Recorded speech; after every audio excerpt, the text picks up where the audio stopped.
Assalamualaikum warahmatullahi wabarakatuh. Perkenalkan kelompok kami yang beranggotakan Adisa Nuraisa dengan NPM 203403018, Anissa Solihati dengan NPM 203403054, Riki Muhammad Fauzan dengan NPM 203403159, Rini Fatmawati dengan NPM 203403068, dan Sofia Nurina Ahsan dengan NPM 203403020. Kami akan menjelaskan materi mengenai bab 7, Pancasila sebagai dasar nilai pengembangan ilmu. Mohon diperhatikan ya. Pengertian ilmu pengetahuan dan teknologi. Apa itu ilmu? Kata ilmu berasal dari bahasa Arab al-ilma dan berarti pengetahuan. Pemakaian kata ini dalam bahasa Indonesia kita ekuivalenkan dengan istilah sains. Sains berasal dari bahasa Latin, yang juga berarti pengetahuan. Ilmu mengandung 3 kategori, yaitu hipotesis, teori, dan dalil hukum. Hipotesis ialah dugaan pikiran berdasarkan sejumlah data apabila data itu valid. Hipotesis akan menjadi tesis atau hipotesis menjadi teori. Jika teori mencapai generalisasi yang umum, maka akan menjadi dalil. Dan bila teori memastikan hubungan sebab akibat yang sebab tetap, ia akan menjadi hukum. Pengetahuan. Secara etimologi, pengetahuan berasal dari kata dalam bahasa Inggris yaitu knowledge. Dalam Encyclopedia of Philosophy dijelaskan bahwa definisi pengetahuan adalah kepercayaan yang benar. Menurut Gajalba, pengetahuan adalah apa yang diketahui atau hasil pekerjaan. Pekerjaan tersebut adalah hasil dari kenal, sadar, insaf, mengerti, dan pandai. Salam, sebagaimana dikutip oleh Swedi, mengemukakan bahwa pengetahuan yang dimiliki manusia ada 4, yakni pertama, pengetahuan biasa, yaitu pengetahuan yang dalam filsafat dikatakan dengan istilah common sense, sering diartikan dengan good sense, karena seseorang memiliki sesuatu di mana ia menerima secara baik. Kedua, pengetahuan ilmu, yaitu ilmu sebagai terjemahan dari sains, yang pada prinsipnya merupakan usaha untuk mengorganisasikan dan mensistemasikan common sense, suatu pengetahuan yang berasal dari pengalaman dan pengamatan dalam kehidupan sehari-hari. Ketiga, pengetahuan filsafat, yakni pengetahuan yang diperoleh dari pemikiran yang kontemplatif dan spekulatif. Pengetahuan filsafat lebih menekankan pada universalitas dan kedalaman kajian tentang sesuatu. Keempat, pengetahuan agama, yaitu pengetahuan yang hanya diperoleh dari Tuhan lewat para utusannya. Perbedaan ilmu dan pengetahuan. Pada Kamus Besar Bahasa Indonesia, ilmu disamakan artinya dengan pengetahuan. Dari asal katanya, kita dapat ketahui bahwa pengetahuan diambil dari kata dalam bahasa Inggris, yaitu knowledge. Sedangkan ilmu diambil dari kata science dan peralihan dari kata Arab al-ilma atau ilm. Perbedaan itu terlihat dari sifat sistematisnya dan cara memperolehnya. Dalam perkembangannya, pengetahuan dengan ilmu bersinonim arti, sedangkan dalam arti material, keduanya mempunyai perbedaan. Setelah manusia berhasil memperdalam ilmu pengetahuan, lalu produk dari ilmu pengetahuan tersebut adalah teknologi. Adapun perkembangan iptek menurut Surajio adalah sebagai berikut. Yang pertama ada zaman pra-Yunani kuno.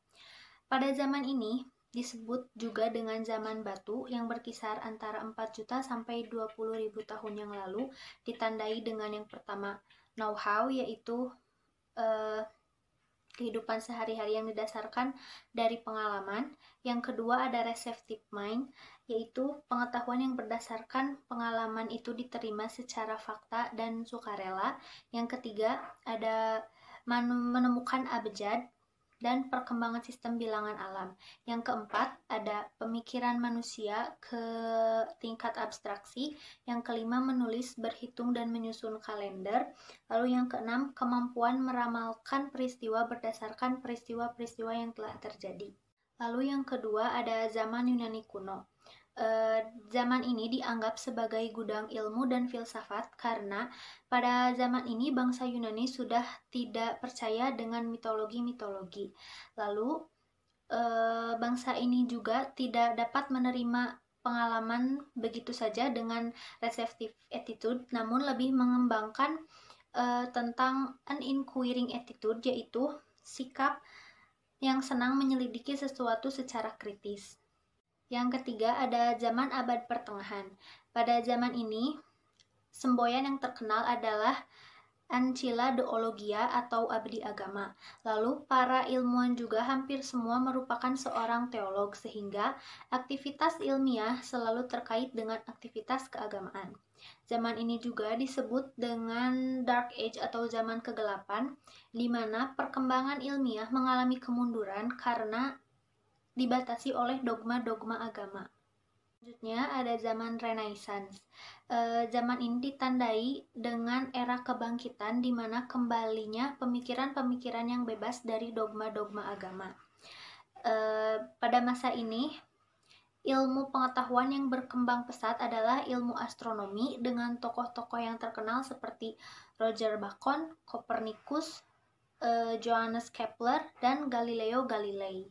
Yang kelima, ada zaman modern, ditandai dengan banyaknya penemuan-penemuan di bidang ilmiah dengan tokoh-tokoh yang terkenal. Di antaranya yang pertama René Descartes, yaitu yang dikenal dengan Bapak Filsafat Modern, juga seorang ahli ilmu pasti yang menemukan sistem koordinat yang terdiri dari dua garis lurus X dan Y. Yang kedua ada Isaac Newton dengan teori gravitasi. Lalu yang ketiga ada Charles Darwin dengan teori struggle of life. Yang keempat ada J.J. Thomson, penemu elektron. Yang terakhir ada zaman kontemporer. Zaman ini terjadi dari abad 20 hingga seterusnya. Zaman ini ditandai dengan berbagai penemuan teknologi canggih. Teknologi komunikasi dan informasi menjadi salah satu yang berkembang pesat, di antaranya penemuan komputer, berbagai satelit komunikasi, dan internet. Perkembangan juga terjadi di bidang ilmu sehingga terjadi spesialisasi ilmu yang Pancasila sebagai ideologi negara merupakan kristalisasi nilai-nilai budaya dan agama dari bangsa Indonesia. Pancasila sebagai ideologi bangsa Indonesia mengakomodir seluruh aktivitas kehidupan bermasyarakat, berbangsa, dan bernegara. Demikian pula halnya dalam aktivitas ilmiah. Oleh karena itu, perumusan Pancasila sebagai paradigma ilmu bagi aktivitas ilmiah di Indonesia merupakan sesuatu yang bersifat niscaya. Maka, manakala ada pengembangan ilmu yang tidak berakar pada ideologi bangsa, sama halnya dengan membiarkan ilmu tersebut berkembang tanpa arah dan orientasi yang jelas. Adapun nilai-nilai Pancasila sebagai pengembangan ilmu pengetahuan dan teknologi yang terkandung pada setiap sila-sila Pancasila diuraikan sebagai berikut. Yang pertama, nilai ketuhanan sebagai dasar pengembangan ilmu. Sila pertama Pancasila yakni ketuhanan yang Maha Esa. Sila ini memberikan dasar bahwa ilmu pengetahuan dan teknologi tidak hanya memikirkan tentang apa yang ditemukan, apa yang dibuktikan, dan apa yang diciptakan, tapi juga harus mempertimbangkan maksud dan akibatnya, apakah merugikan manusia, masyarakat, serta alam sekitarnya. Yang kedua, nilai kemanusiaan sebagai dasar pengembangan ilmu. Sila kedua Pancasila yakni kemanusiaan yang adil dan beradab. Sila ini memberikan dasar-dasar moralis, bahwa manusia dalam mengembangkan ilmu pengetahuan haruslah dengan cara yang beradab, haruslah berdasarkan pada hakikat tujuan dan demi kesejahteraan umat manusia. Yang ketiga, nilai persatuan sebagai dasar pengembangan ilmu. Sila ketiga Pancasila yakni Persatuan Indonesia. Sila ini mendasari bahwa ilmu pengetahuan dan teknologi haruslah menumbuhkan rasa nasionalisme, rasa kebesaran bangsa, rasa keluhuran bangsa, sebagai salah satu bagian umat manusia di dunia. Yang keempat, nilai kerakyatan sebagai dasar pengembangan ilmu. Sila keempat Pancasila yakni kerakyatan yang dipimpin oleh hikmat kebijaksanaan dalam permusyawaratan atau perwakilan. Sila ini mendasari bahwa ilmu pengetahuan dan teknologi haruslah bersifat demokratis. Artinya, para ilmuwan memiliki kebebasan untuk mengembangkan ilmu pengetahuan dan teknologi, namun para ilmuwan juga harus menghormati dan menghargai kebebasan orang lain, serta harus memiliki sikap yang terbuka untuk dikritik, untuk dikaji ulang, atau dibandingkan dengan teori yang lain. Yang kelima, nilai keadilan sebagai dasar pengembangan ilmu. Sila kelima Pancasila yakni keadilan sosial bagi seluruh rakyat Indonesia. Sila ini sebagai dasar pengembangan ilmu pengetahuan dan teknologi dalam menjaga keseimbangan keadilan dalam kehidupan kemanusiaan, yaitu menjaga keseimbangan dalam hubungannya antara manusia dengan dirinya, antara manusia dengan manusia yang lain, antara manusia dengan Tuhannya, antara manusia dengan masyarakat, bangsa, dan negara, antara manusia dengan alam sekitarnya. Kelima, nilai dasar Pancasila yang tadi disebutkan merupakan pondasi yang paling kuat bagi bangsa Indonesia dalam mengembangkan ilmu pengetahuan dan teknologi. Menurut Surajio, ada 3 faktor sebagai indikator bahwa ilmu pengetahuan itu bebas nilai. Yang pertama, ilmu harus bebas dari pengandaian-pengandaian, yakni bebas dari pengaruh eksternal seperti faktor politis, ideologi, budaya, agama, dan unsur kemasyarakatan lainnya. Yang kedua, perlunya kebebasan usaha ilmiah agar otonomi ilmu pengetahuan terjamin. Yang ketiga, ilmu pengetahuan tidak luput dari pertimbangan etis. Namun, menurut sastra prateja, setiap ideologi negara harus mampu. Kedudukan Pancasila sebagai landasan kebijakan pengembangan iptek diantaranya adalah: yang pertama, pengembangan ilmu pengetahuan harus menghormati keyakinan religius masyarakat. Yang kedua, ilmu pengetahuan ditujukan bagi pengembangan kemanusiaan dan dituntun oleh nilai-nilai etis yang berdasarkan kemanusiaan. Yang ketiga, iptek merupakan unsur yang menghomogenisasikan budaya, sehingga merupakan unsur yang mempersatukan dan memungkinkan komunikasi antar masyarakat. Yang keempat, prinsip demokrasi akan menuntut bahwa penguasaan iptek harus merata ke semua masyarakat. Yang kelima, kesenjangan dalam penguasaan iptek harus dipersempit terus-menerus sehingga semakin merata sebagai konsekuensi prinsip keadilan sosial. Pancasila sebagai landasan etika pengembangan iptek adalah: yang pertama, pengembangan iptek terlebih yang menyangkut manusia haruslah selalu menghormati martabat manusia, misalnya dalam rekayasa genetik. Yang kedua, iptek haruslah meningkatkan kualitas hidup manusia, baik sekarang maupun di masa depan. Yang ketiga, pengembangan iptek hendaknya membantu pemekaran komunitas manusia, baik lokal, nasional, maupun global. Yang keempat, iptek harus terbuka untuk masyarakat, lebih-lebih yang memiliki dampak langsung kepada kondisi hidup masyarakat. Yang kelima, iptek hendaknya membangun penciptaan masyarakat yang semakin lebih adil. Konsep Pancasila sebagai dasar nilai pengembangan ilmu mengacu pada beberapa jenis pemahaman. Di antaranya, yang pertama, setiap ilmu pengetahuan dan teknologi yang dikembangkan di Indonesia haruslah tidak bertentangan dengan nilai-nilai yang terkandung dalam Pancasila. Yang kedua, setiap ilmu pengetahuan dan teknologi yang dikembangkan di Indonesia harus menyertakan nilai Pancasila sebagai faktor internal pengembangan ilmu pengetahuan itu sendiri. Yang ketiga, nilai-nilai Pancasila berperan sebagai rambu normatif bagi pengembangan iptek di Indonesia. Artinya, mampu mengandalkan iptek agar tidak keluar dari cara berpikir dan cara bertindak bangsa Indonesia. Yang keempat, setiap pengembangan ilmu pengetahuan dan teknologi harus berasal dari budaya dan ideologi bangsa Indonesia. Satu adalah pluralitas nilai yang berkembang dalam kehidupan bangsa Indonesia dewasa ini seiring dengan kemajuan iptek menimbulkan perubahan dalam cara pandang manusia tentang kehidupan. Yang kedua, kemajuan iptek membahayakan eksistensi hidup manusia. Oleh karena itu, diperlukannya tuntutan moral bagi para ilmuwan dalam mengembangkan iptek di Indonesia. Nomor 3, diperlukannya orientasi yang jelas untuk menyaring dan menangkal pengaruh nilai-nilai global.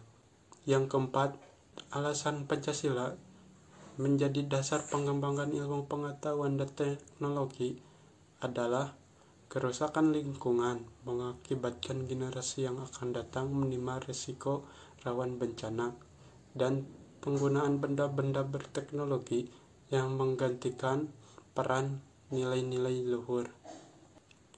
Yang kelima, gaya hidup global menggantikan nilai-nilai kearifan lokal.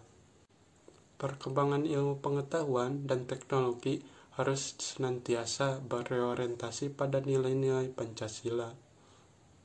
Selanjutnya, dinamika dan tantangan Pancasila sebagai dasar pengembangan iptek.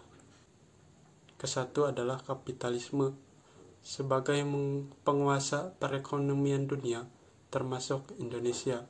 Akibatnya, ruang bagi penerapan nilai-nilai Pancasila sebagai dasar perkembangan ilmu menjadi terbatas. Kedua adalah konsumerisme, menyebabkan Indonesia menjadi pasar bagi produk negara lain. 3 adalah globalisasi yang menyebabkan lemahnya daya saing bangsa Indonesia dalam perkembangan iptek. Yang keempat adalah pragmatisme yang berorientasi pada 3 ciri, yaitu workability, yaitu keberhasilan, satisfaction, yaitu kepuasan, dan result atau hasil, mewarnai perilaku kehidupan sebagian besar masyarakat Indonesia. Akuntansi sebagai profesi dan pengetahuan memiliki peranan penting dalam keberlangsungan sebuah negara. Mengapa demikian? Karena pengelolaan keuangan merupakan salah satu kunci dalam mencapai kemajuan sebuah negara.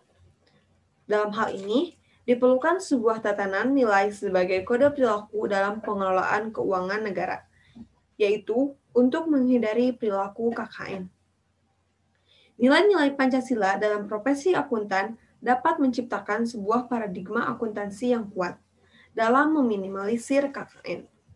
5 pilar kebangsaan dalam Pancasila dan etika dapat dimasukkan dalam proses pendidikan akuntansi sebagai penyeimbang antara pengetahuan dan juga sikap kenegaraan.